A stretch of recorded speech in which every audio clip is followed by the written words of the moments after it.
আসসালামু আলাইকুম বন্ধুরা। আমাকে আমার এক ফ্রেন্ড চ্যালেঞ্জ দিয়েছে। এখানে বেশ কিছু প্রোডাক্টের সেলস ডাটা আছে যেগুলো থেকে আমাকে সামেশন করতে হবে। এই ঘরটাকে আমাকে এভারেজ বের করতে হবে। এই ঘর থেকে মিনিমাম, এই ঘর থেকে মেক্সিমাম বের করতে হবে এবং এটা খুবই শর্টকাট এবং ইজি ওয়েতে করতে হবে without writing any single formula. So আজকে চলুন দেখে নিই এই চ্যালেঞ্জটি কিভাবে কমপ্লিট করি আমি। প্রথমে আমি আমার ডাটাগুলো সিলেক্ট করে নিয়ে কন্ট্রোল ট্রি প্রেস করব। টেবিল দিয়ে করে দেব। এরপর টেবিল অপশন অন হয়ে যাবে। আমার এই ডাটাগুলো একটি টেবিলের আন্ডারে চলে আসবে। এখন আমাদের এই টেবিল ডিজাইন অপশনের টোটাল রো এটা টিক মার্ক দিয়ে দিব। তাহলে দেখুন এখানে নতুন আরেকটি রো হয়ে যাবে, সেটা হচ্ছে টোটালের।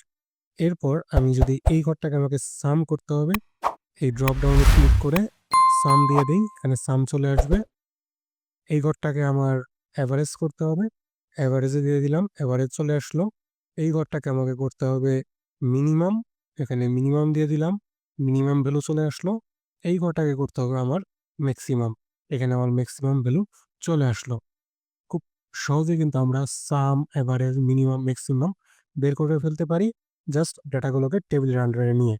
তো বন্ধুরা, আশা করি আজকের ভিডিওটি ভালো লেগেছে। আর আমি তো জিতেই গেলাম এই চ্যালেঞ্জ। আপনারাও যদি এরকম চ্যালেঞ্জ জিতে যেতে চান, অবশ্যই আমাদের চ্যানেলটি সাবস্ক্রাইব করে রাখবেন। কারণ এই চ্যানেলেই পাবেন এক্সেল, ওয়ার্ড, পাওয়ার পয়েন্টের মজার মজার টিপস অ্যান্ড ট্রিক্স। আশা করি ভিডিওটি ভালো লেগেছে। লাইক, কমেন্ট অ্যান্ড সাবস্ক্রাইব করুন এবং আমাদেরকে খুঁজে পাবেন ফেসবুক, ইনস্টাগ্রাম, টিকটক এবং থ্রেডসে। পরবর্তী ভিডিওতে আপনাদের সাথে আবারও দেখা হবে। সে পর্যন্ত ভালো থাকুন। আল্লাহ হাফেজ।